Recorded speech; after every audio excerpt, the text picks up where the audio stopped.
And ladies and gentlemen, welcome to the Radio Cult Wine, the radio show where we talk about wines that for a reason or another made it into a cult status.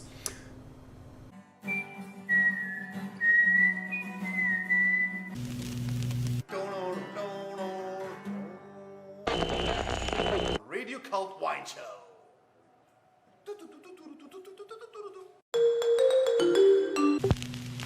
So why did I bring Barolo Burlotto in our Radio Cult Wine section? And why did I bring the Monvigliero? First of all, because I love the label. You say, like, are you kidding me? Well, black on white like this, if it works for Woody Allen, it works for me, man. No, jokes aside, I love this wine and I'm gonna tell you all about it in a split second. So, the first thing that you're going to be noticing when you crack open a bottle of Barolo from Verduno is its color. It's super light, transparent, ruby red. It looks like a Pinot. Of course, the Nebbiolo has got this color, but in Verduno, Nebbiolo tends to have more of this super light color. But there is something else that needs to be said here. So let me take you to the place of origin.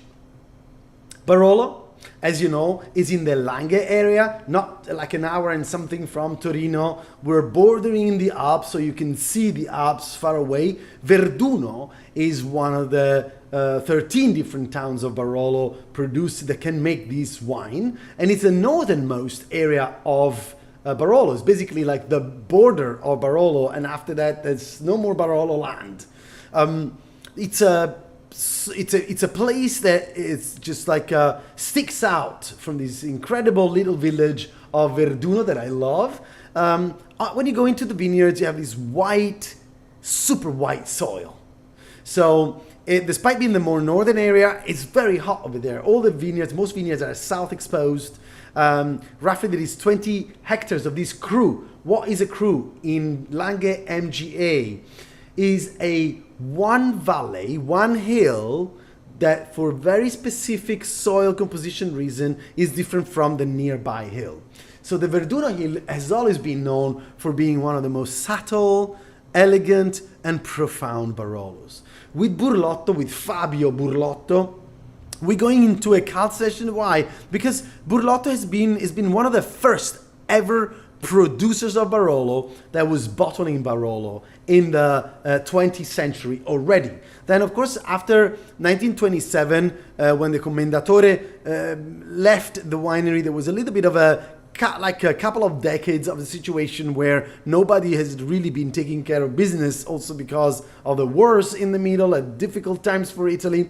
But then Fabio took over the business and he brought modern winemaking. But if I say modern and Burlotto, some people are going to say, wrong. Because for most people, Burlotto is known for super clean winemaking, but with old school methods. What does it mean?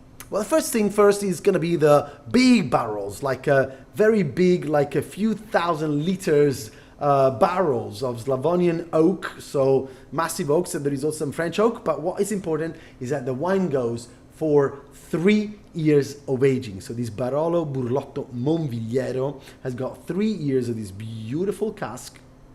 But before that is what makes the wine even more interesting. So the presence of whole bunch fermentation.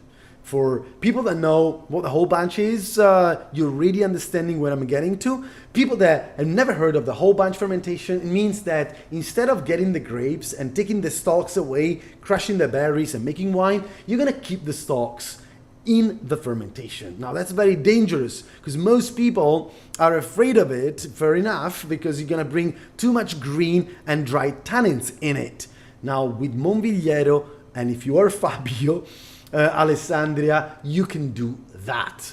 What else? There is a super soft fermentation done like we used to do it in the past with your feet in order not to crush seeds and skin of the berries. So super soft fermentation, 60 days, 60 days of maceration of submerged cap in contact with the skin.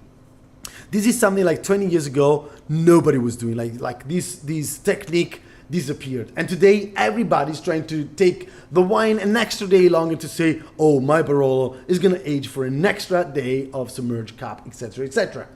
Now, Fabio is a very, it's splendid to talk to Fabio about winemaking, because he not only is a technician, he's a winemaker, but he is so transparent and so easy to understand. So when it comes to his wine is just like him, complex but easy to understand at the same time. What I'm trying to say is just something that you can down by the bucket for how easy to drink the wine is, because it's very subtle, like very refined. The tannins are super, super gentle. So for most people, this is an incredible wine to drink. But if you are in the wine world, a wine lover, you know how complex this wine is. So let me get into it. And that's exactly as my memories were reminding me of this almost aromatic red, like together with like red berries, sour cherries. There is a very intense note of dry petals, like dry roses, but also some warm, like sweet tobacco, wild phenols. There's a balsamic, like a minty aromatic, and blood orange.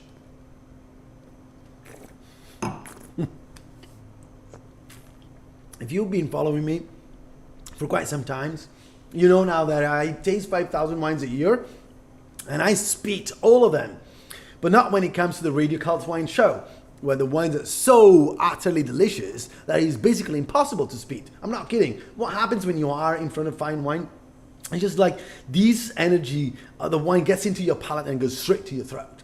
In this case, there is a note that I find in these incredible wines that is sapidity, like saltiness, that adds up complexity to the wine. It's very reactive, very vibrant. This, as I explained before, for people that it's just like it's so easy to drink. You know, it's so easy to drink, but at the same time is intellectual. Like I feel like I'm in a Quentin Tarantino movie, but with Fellini photography. It's just like this dreamlike, but at the same time old school, and something else is there, ageability. And this freshness, I'm gonna wrap up this episode because I've got in mind the white clay, limestone, sand, soil of Verduno, but at the same time the Tanaro River is just right there. So very strong excursions overnight, so hot days, super cool nights, and that's when you can find fine wines. Follow me on my YouTube channel if you haven't done it yet, Filippo Bartolotta.